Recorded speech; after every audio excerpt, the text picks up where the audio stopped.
Good morning. Good morning. Good morning.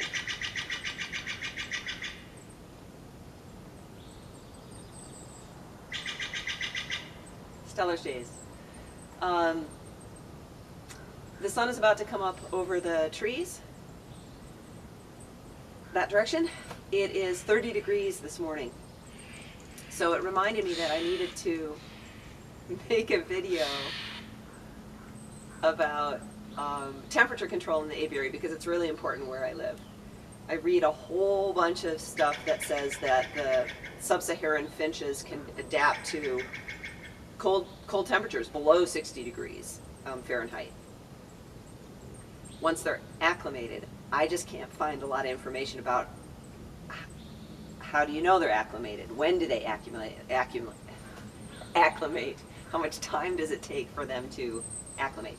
So because the winters get even colder than this, we get down into the mid-20s Fahrenheit, and the summers can be up in the hundreds, rarely, but not unusual. I wanted to be able to control the temperature a little bit more closely. So not only do I have the warming area, which has its own heater, and I'll show you all of that, the main area also has heaters running. I'll show you that. So right now it's 30 degrees outside. And it is 74 degrees in the main area and 76 degrees in the warming area. So I have an app I can check. And I have temperature sensors in there, which I will show you. Yeah, so that is the purpose of this video. So thanks for clicking on it. If you're interested, I'll show you all the things that I have done. Also, I should mention that please don't take any of the products that I'm going to show you as an endorsement. I have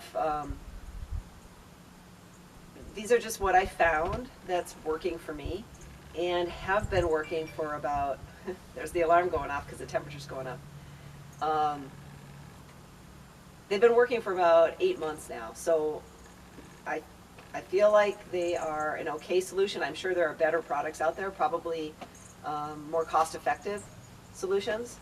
So maybe it's just a starting point, or you'll have to find something equivalent for your situation. So I just want to make sure that's clear because it might seem like when I'm giving you specific information about applications and products, it might seem like I know what I'm talking about. I don't. This is just what I found. What you see here with the seams are greenhouse panels. That is a double layer wall now for winter, so that helps with the insulation in the winter. In the summer, I don't need that. And if you've seen some of the previous videos, you'll notice that it's just clear plexiglass. That's 1/2 inch thick plexiglass, and it has good insulative properties, but not good enough for the cold temperatures, particularly if I'm going to pay for heat. So that's what you're seeing right now. That's why you can't see into the aviary at the moment. But let's go inside and I'll show you some of the details. No, let's not do that. I'll show you all the outside features first, and then I'll move inside and show you all the gadgets and controls from inside the aviary as well. Okay, so remember when I said it was 30 degrees out this morning? It is, it's still chilly. It's probably in the mid-40s or so. I just got an alert on my phone about the temperature getting hot in there. It's above 85 degrees in here. This is the temperature sensor that was just giving me the message via the application. I have 3 temperature sensors in the aviary, 1 in the warming area and 2 in the main area in different spots. And they are communicating with the app, and I'll show you more about that in a minute. But first, let me show you all the different elements that are going into the temperature control for the aviary. And I'll start with the outside work-in. Here's my solar panel. It does pivot, but it's on a old drafting table. But this is kind of the best location. It's not automated, it's not fancy, it doesn't have a battery, it just powers a fan that's up in the eave. And there is the fan that also has rodent screen and insect screen. And so this is the time of the day when it starts to get hot in there, and it automatically brings the fan on, regardless of the temperature outside. So that's a nice feature. But in and of itself, it's not enough to keep the temperature in good shape. What else I do? What else do I do? That eave also opens up entirely. Well, I can show you that. That eave is on a pulley system. So I can open it up as much as I want. I'm going to keep that closed for now because I think that's too much airflow. One of the things that I can do, these are the extra panels for the winter that haven't come off yet because it is pretty chilly out still. This is, these plexiglass, the half-inch thick plexiglass panels, well, that are under here, these are fixed all along this edge. But this one, a 4x8, oh, they're heavy, window slides open, and then this is insect screen, and then on the inside is the rodent screen. So that now creates a lot more airflow, and that will open all the way a full 4x8, 4 foot by 8 foot window opens up. This piece of it will eventually come off for the summer. Okay, now moving around to the south side of the aviary, both of these eaves also open up the same way on a pulley system, and I can hold them in a couple of different positions with these little latches, or hooks, I guess I should say. The eave doors have a very light or thin piece of plexiglass, so they're quite lightweight doors. And then inside, that hook is so I can just hook it up to the roof if I want. Inside, there is rodent screen and bug screen, mosquito screen. The bug screen is to the outside, the rodent screen is to the inside, so that way the birds don't get their toenails caught in the fine insect screen, which you can see is just stapled to the wood. And then the pulley system is super simple. It's a lightweight door, so it doesn't really need to be very strong. I just use paracord.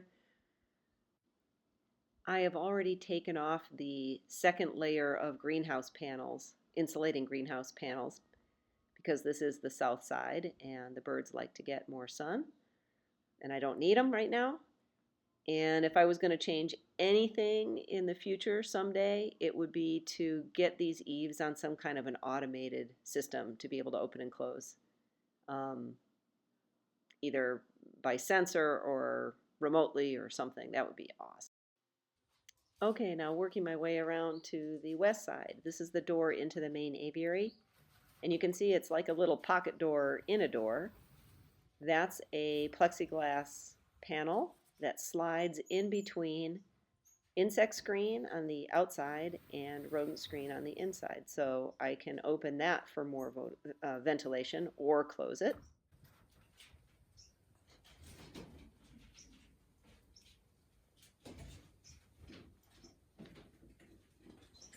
And the last external feature is the door into the warming area, which is also a pocket door.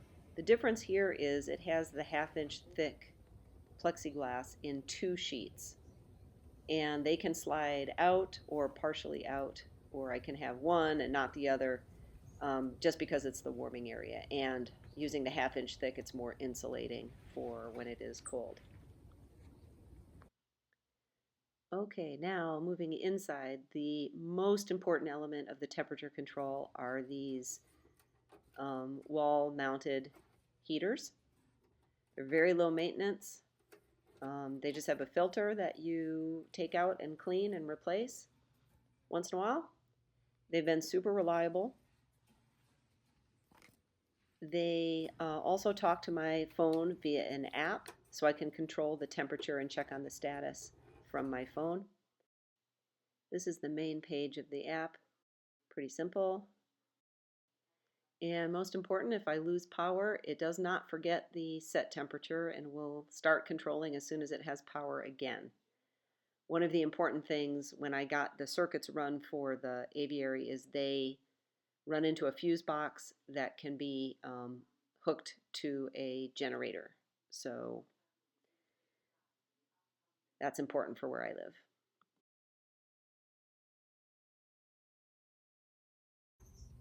Because it's possible that it would get pretty stuffy and hot in the warming area, I also got a little fan that's normally used for cooling electronic equipment and put it on this little controller. It's super reliable controller. I like it a lot.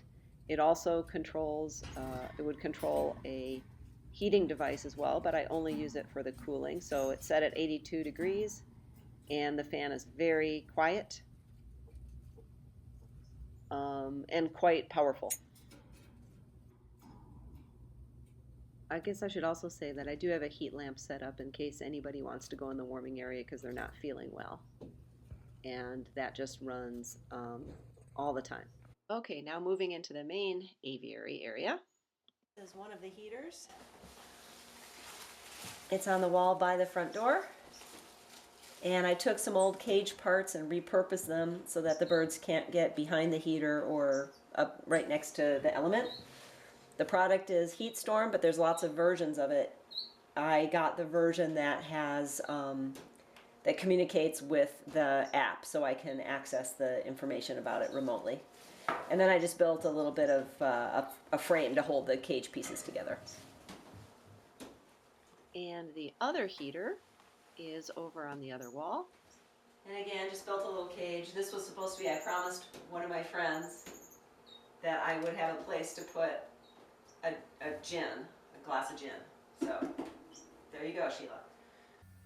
And last but not least is the mister.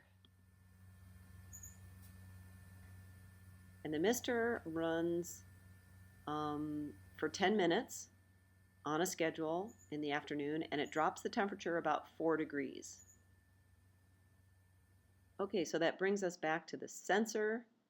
The application is called Sensor Push, and it tracks the sensor data. So I get temperature and humidity. So you can see that's the actual chart for when I opened the door after I got the alarm. You can see it started dropping the temperature from 86 to 83 or so. You can track it by hour, day, week, month, year. You can export it, and you can set alarms, which I have done. And you can also scan it and just double check and see, and it will show you the average temperature for the time period that you're looking at. So it's, for me, very effective. I like it a lot.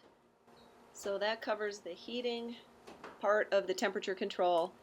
And in addition, for cooling, I have my little stream now, and I like that a lot. And that seems to work pretty nicely for these guys as well. So hope that helps or gives some ideas about maintaining temperature control. I'm sure if you're an experienced breeder, you're thinking, wow, there are much simpler and more effective ways to get this job done. And I strongly suspect that they're right, but I hope that the birds will acclimate over this next 3 or 4 seasons, and then by next winter I won't have to keep it quite so warm in there. But we'll see. I know I can now. Thanks for watching.